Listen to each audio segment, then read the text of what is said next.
Tim nasional Indonesia U23 harus menelan kekalahan di final SEA Games kontra timnas Vietnam U23. Meski gagal menyumbang medali emas, namun Garuda Muda harus segera bangkit dan menjadikan kegagalan ini sebagai pembelajaran berharga karena sejumlah event sepak bola sudah menanti timnas.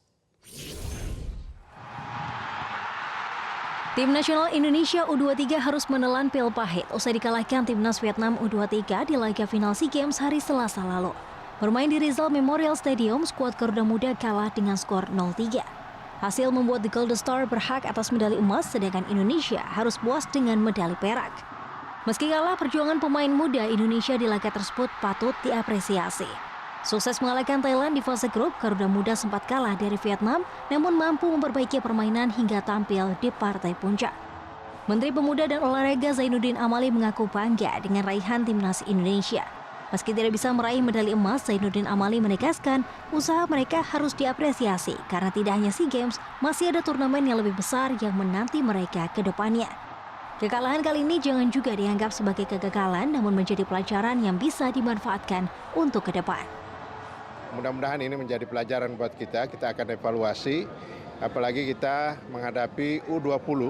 Saya sampaikan ke mereka kesempatan masih banyak ke depan, jangan berputus asa, tidak usah dipikirkan pertandingan yang tadi itu sudah berlalu, jangan jadi beban, tetapi persiapkan diri, latihannya harus lebih baik lagi, lebih keras lagi untuk menghadapi pertandingan-pertandingan ataupun kejuaraan. Ya, betul.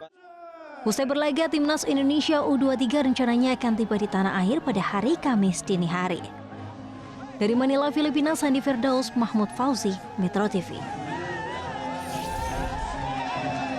Timnas U23 dalam SEA Games 2019 meraih perak usai dikalahkan Vietnam di laga final SEA Games. Penampilan cukup apik dari babak penyisihan hingga semifinal memberikan harapan bahwa skuad muda ini masih akan terus berkembang dan bisa menjadi kekuatan hingga level senior.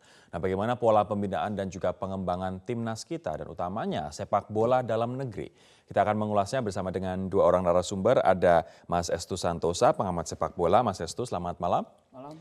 Dan dari sambungan telepon ada Menteri Pemuda dan Olahraga Pak Zainuddin Amali. Pak Menteri, selamat malam. Selamat malam. Selamat malam. Pak Menteri, saya akan ke Anda terlebih dahulu. Dari penampilan apik Timnas U23 dari awal sampai dengan semifinal, kemudian di final ternyata gagal. Apa pelajaran yang bisa kita petik dari performa mereka? Iya, pelajaran yang bahwa itu tidak mungkin Pak Menteri, ini nampaknya sinyal sambungan telepon kurang baik. Nanti saya akan ulangi pertanyaan saya kepada Anda, namun saya akan ke Mas Estu terlebih dahulu sambil kita mencoba apa yang kita bisa untuk memperbaiki sambungan telepon tersebut. Saya akan ke Mas Estu. Mas, pelajaran apa yang bisa kita petik dari kemarin? Ya, yang pasti gagal di SEA Games bukan kiamat lah. Ini kita masih punya harapan baru, dan kalau ngomong peningkatan, kita meningkat dong. Kemarin perunggu di 2017 di Malaysia, kita sekarang perak. Tapi bukan pencapaian itu sebenarnya. Karena kalau kita ngomong sepak bola itu FIFA. SEA Games bukan agenda FIFA. Nah, kita justru harus kecewa itu sebelumnya ketika di bulan Maret lalu ketika kita gagal lolos ke putaran final U23 Asia. Yang sekarang Thailand menjadikan SEA Games sebagai pemanasan. Nah, harusnya kita levelnya itu sudah ngomong Asia. Karena kita sudah pernah melakukan itu mulai dari 96 sampai 2007. Tapi sebentar, untuk ngomong Asia kita harus menaklukkan SEA Games dulu. Menurut Anda penampilan di SEA Games kemarin peningkatan? Oke, medalinya meningkat, tapi secara penampilan meningkat tidak? Sekarang kan gini, kalau kita bersiap untuk ke Asia, otomatis kan persiapan melewati Asia Tenggara dong. Logikanya kan seperti itu dong. Karena kita belajar dari Vietnam juga kok. 2018 Vietnam itu runner up putaran final U23, kalah sama Uzbek. Asian Games di Jakarta di waktu itu main di Pakansari, mereka itu sampai semifinal, lawannya Korea. Artinya mereka kan bersiap untuk Asia. Nah, ketika ada sasaran antara ini mereka mendapatkan kemenangan, berarti kan ini efek dari persiapan yang dua kali lebih berat. Iya. Oke, baik. Pak Menteri, apakah sudah bisa mendengar suara saya kembali, Pak? Sudah. Baik, singkat saja sebelum saya jeda Pak Menteri, pelajaran apa yang bisa kita petik dari gagalnya meraih emas, tapi harus kita akui penampilan juga konsisten dan apik sampai dengan semifinal? Iya, jadi yang paling berharga buat kita bahwa tidak mungkin prestasi bisa kita hasilkan dengan instan. Vietnam itu dipersiapkan lama, karena ketika sedang menonton semalam saya ngobrol dengan Menteri Olahraganya dan pengurus sepak bolanya, lebih dari 10 tahun mereka mempersiapkan tim ini dan memang ditempa betul-betul untuk menjadi juara. Kalau di ASEAN tentu itu sudah tinggal menjadi sasaran antara saja, tetapi di atasnya mereka menyasar yang lebih tinggi dari ASEAN. Baik, baik. Artinya selain pembinaan yang sudah lama, persiapan yang sudah lama, juga ambisinya tidak hanya di sekitar regional saja, tapi juga justru malah Asia begitu. Ini sama dengan yang Mas Etu sampaikan. Tapi kemudian pembinaan seperti apa yang kita perlukan untuk menghadapi event-event sepak bola selanjutnya? Nanti akan saya tanyakan saat lagi, tetaplah bersama kami pemirsa. Waktu kita tidak banyak, pola pembinaan seperti apa Mas Estu yang harus dilakukan untuk memunculkan bakat-bakat sepak bola? Kalau ngomong bakat sepak bola itu sebenarnya nggak hanya harus ada bakat. Sepak bola itu juga ada koordinasi, ada sport science, ada litbang di situ, berperan semuanya. Kalau kita ngelihat Indonesia, Liga 1, klub harus punya tim U19, U16 segala macam. Tapi ada klub di Indonesia Liga 1 yang klubnya di luar Pulau Jawa, tapi tim juniornya di Jawa. Ngambil SSB sesuatu SSB buat menggugurkan kewajiban. Berarti kan ada yang salah dengan itu. Dan kenapa itu tidak di-grounded oleh PSSI? Nah, di Malaysia ini ada satu klub, saya lupa namanya, Malaysia Utara pokoknya. Dia Liga 2-nya di sana. Tapi mereka di-grounded karena 3 bulan tidak gajian.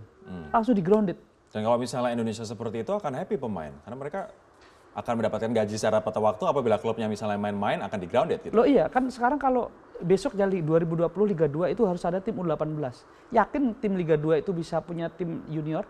Wong kadang-kadang persiapan 3 bulan. Artinya manajemen liga, kedisiplinan liga harus ditegakkan di sini. Kemudian apa lagi Mas? Yang pasti klub harus punya tempat latihan sendiri.